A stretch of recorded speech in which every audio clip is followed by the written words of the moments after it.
ปัจจุบันสปป.ลาวได้มีการเชื่อมโยงกับภาคพื้นและสากลผ่านระบบออนไลน์นับมือนับหลายขึ้นส่งผลให้รูปแบบการบริการมีการเปลี่ยนแปลงผู้ประกอบการที่อยู่ต่างประเทศสามารถให้บริการแก่บุคคลต่างๆผ่านเครือข่ายอินเทอร์เน็ตรวมทางแพลตฟอร์มต่างๆที่เฮ็ดหน้าที่เป็นตัวกลางในการเชื่อมโยงระหว่างผู้ให้บริการและผู้รับบริการเฮ็ดให้บุคคลทั่วไปเข้าถึงการบริการอิเล็กทรอนิกส์ต่างประเทศได้ง่ายสะดวกและว่องไวซึ่งการเก็บอากรมูลค่าเพิ่มดังกล่าวได้มีการจัดตั้งปฏิบัติแล้วอยู่ในหลายๆประเทศทั่วโลกโดยกำหนดให้ผู้ประกอบการที่อยู่ต่างประเทศต้องได้จดทะเบียนเข้าระบบอากรมูลค่าเพิ่มให้ถูกต้องตามกฎหมายของสปป.ลาว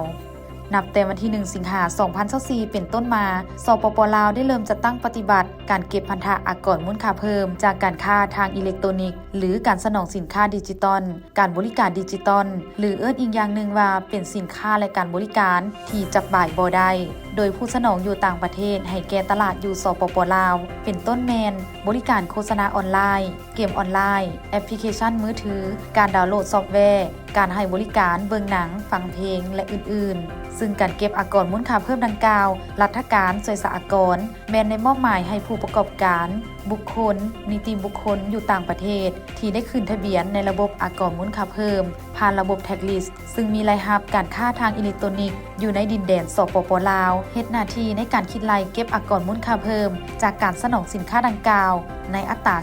10% โดยผู้สนองสินค้าการบริการดิจิตอลที่อยู่ต่างประเทศต้องได้ปฏิบัติหน้าที่คือจดทะเบียนเข้าในระบบอากรมูลค่าเพิ่มอยู่สปป.ลาวผ่านระบบแท็กลิสต์ในโมดูล D-Tag 2 คิดรายเก็บและออกใบเก็บเงินอากรมูลค่าเพิ่มให้ผู้สมใช้อยู่สปป.ลาวในเวลามีการสนองสินค้าดิจิตอลและการบริการดิจิตอล 3. แจ้งและมอบพันธะอากรมูลค่าเพิ่มที่เก็บได้เข้างบประมาณแห่งรัฐของสปป.ลาวเป็นแต่ละงวด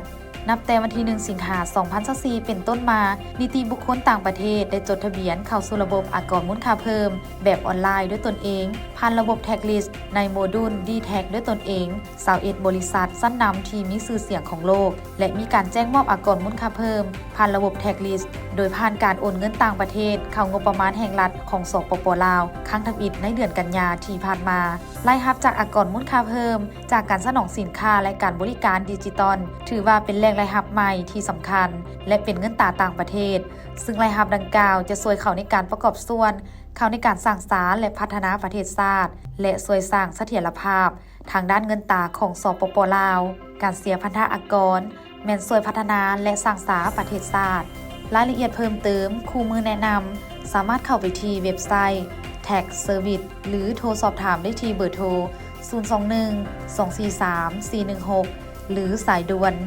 1466